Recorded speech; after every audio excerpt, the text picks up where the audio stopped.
praktikuojantis jogą. Paprastai mes įpratę skubėti bei siekti ir gauti kuo daugiau iš išorės. Taip elgdamiesi prarandame ryšį su tuo, kas yra mūsų viduje. Jogos praktika nereikalauja iš mūsų atsisakyti išorinio pasaulio bei materialių pasaulio išraiškų. Jogos mokymas vyksta per kūno ir proto apsivalymą, įsitvirtinant dvasios žemę. Jogos praktika mus sugrąžina į save ir padeda mums vėl atrasti išmintį, kuri egzistuoja mumyse. Nėra žmogaus, kuris pradėtų praktikuoti jogą visiškai nuo nulio. Į jogos mokymą mus atveda praeities gyvenimo karminė patirtis.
Brangieji mano mokiniai ir visi praktikuojantys jogą. Grįžusi iš Himalajų, noriu su jumis pasidalinti savo įspūdžiais ir apmąstymais iš mano paskutinės Tirtha jatros.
Tai kelionė į save, į tikrąjį savo aš. Tirtha – tai šventų vietų lankymas ir apsivalymo praktika. Tirtha – tai šventa vieta, kurioje protas apsivalo nuo netikrų ketinimų ir norų. Proto apsivalymo praktika vyksta tuomet, kuomet neprarandama koncentracija ir sutelktis į tikrąjį aš. Kad tai įvyktų, būtina praktika vairagijos, neprisirišimo ir savęs vertinimo atsižadėjimo.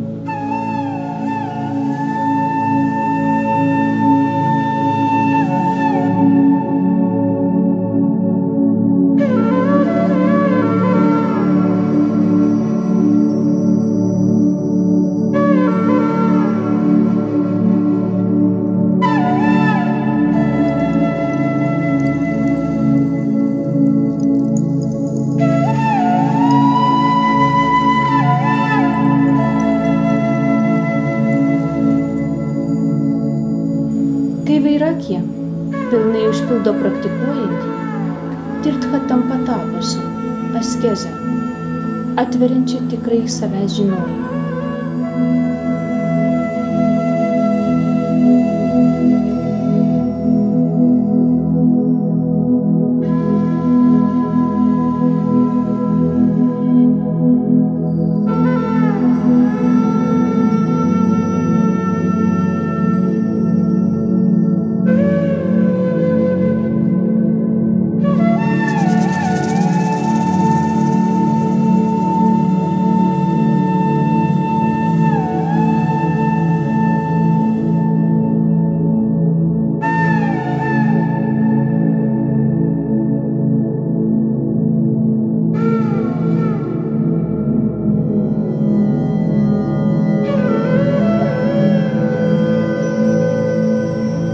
Tirthayatros praktika suteiktų naudą, būtina kantrybė, ryžtingumas, įvairaus pobūdžio pasipriešinimo bei kintančių nelengvų psichologinių būsenų priėmimas.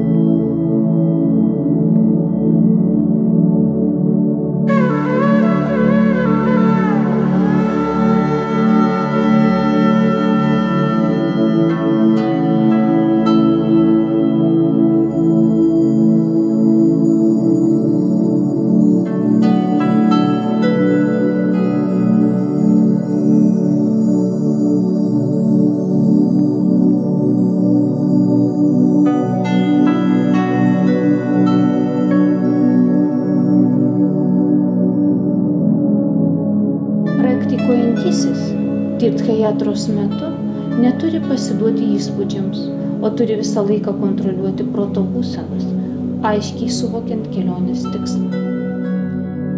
Tirthayatra tai kelionė namo, sugrąžinanti į save patį.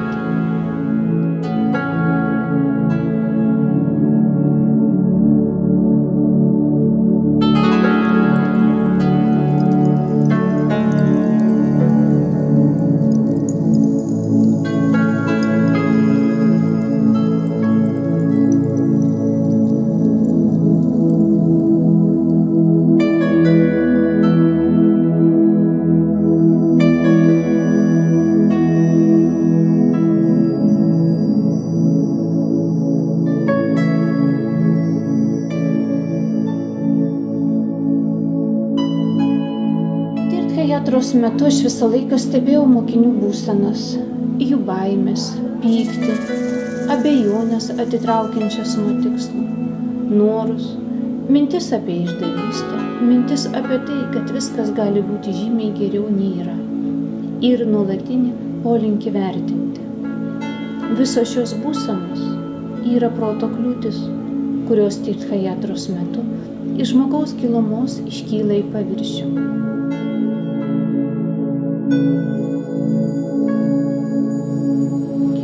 Mokinių būsenos reikalavo iš manęs griežtos samjamos, ypatingos sąmoningumo, sutelkties, nuolatinės koncentracijos.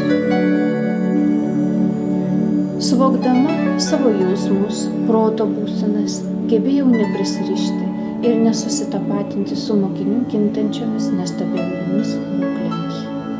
Tai leido išlikti mokinių transformacijos stebėtojų. Sačitananda būsena ir nuolatinis dėkingumas savajam guru neleido prarasti ryšio su vidiniu sadguru.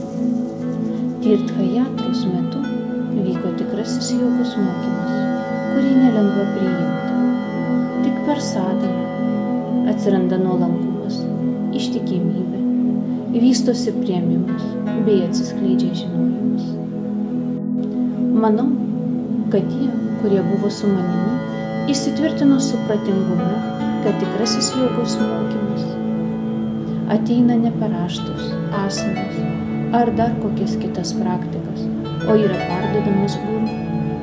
Toks jogos mokymas yra tikras, naudingas, turintis galią. Visais kitais atvejais žinojimas yra bevaisis ir gali net pakenkti. Stebėjau, kaip mano mokiniai atsisakė visų netikrų troškimų, blaškančių protą prisirišimų, sekė paskui mane ir siekė Adinatcho Šivos palaiminimo, dovanojančio tikrosios prigimties suvokimą.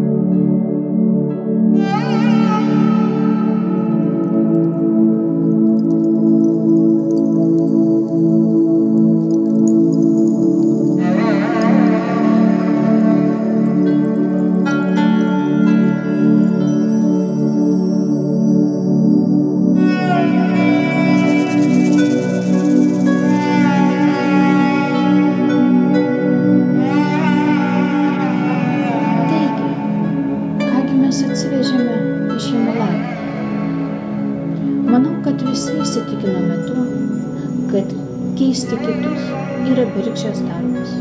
Keisti įmanoma tik savo protą, savo reakcijas. Stebint ir keičiant save, išvystame teisingą supratingumą ir kitiems.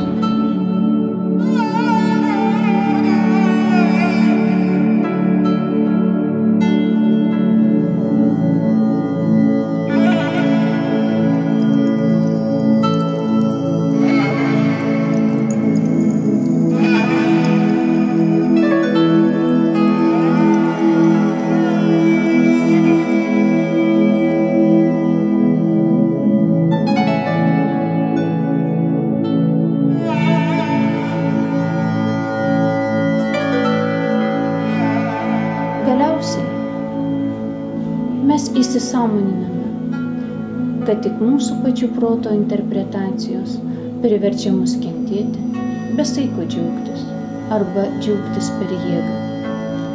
Dirbdami su savo protu, kontroliuodami jį, išvelgiame visako ryšį.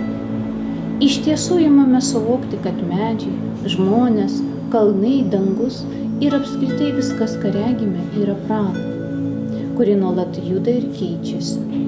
Todėl gyvenime nutinka daugybė dalykų, bet tai, kaip jie mus paveikia, priklauso tik nuo mūsų pačių proto būsenos ir sąmoningumo. Tikiuosi, kad po tirthajatros išmokome būti labiau supratingi, tapome ramesni ir atsparūs emociniams būklėms. Todėl šiandien gebame regėti aiškesnį savo gyvenimo vaizdą. Ši tirthajatra su guru buvo nelengva sadhana, kuri kiekvienam parodė, kad vienintelis garbingas savo kūno panaudojimas tai siekimas išminties bei sąmonės tobulumo.